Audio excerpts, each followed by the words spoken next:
Ted Bundy, the charming monster.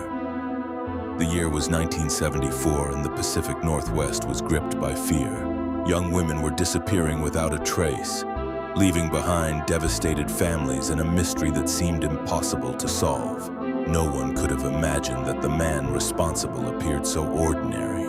Ted Bundy was intelligent, well-spoken, and charismatic, a law student whose friendly smile allowed him to blend into any crowd.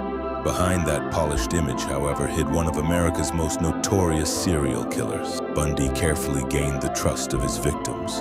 He often pretended to have an injured arm or asked for help loading something into his car. It was a simple trick that lowered people's guard before they realized they were in danger. As disappearances spread across Washington, Oregon, Utah, Colorado, and other states, investigators struggled to connect the cases. Different jurisdictions, limited forensic technology, and Bundy's constant movement made him incredibly difficult to track. In August 1975, a routine traffic stop in Utah changed everything. Officers discovered suspicious items inside Bundy's Volkswagen, including handcuffs, a crowbar, rope, and a ski mask. Although the evidence wasn't enough to prove murder, it marked the beginning of the investigation that would expose him. Bundy was eventually convicted of kidnapping, but his story was far from over. In 1977, while awaiting murder trials in Colorado, Bundy escaped custody not once but twice.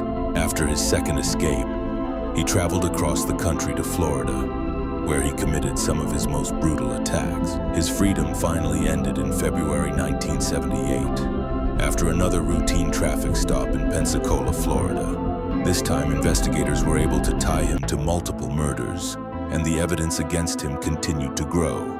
During the trials, Bundy represented himself in court, captivating the media with his confidence and intelligence.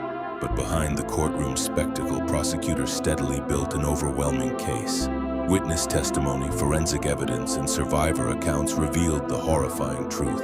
The jury found Ted Bundy guilty and he was sentenced to death. Even while on death row, Bundy continued manipulating investigators and the public. In the days before his execution, he confessed to numerous murders, though many believe he never revealed the full extent of his crimes. On January 24, 1989, Ted Bundy was executed in Florida.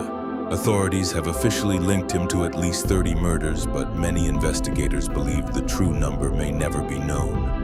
His story remains one of the most chilling examples of how appearances can be deceiving. Evil doesn't always look frightening. Sometimes it smiles, speaks politely, and hides in plain sight.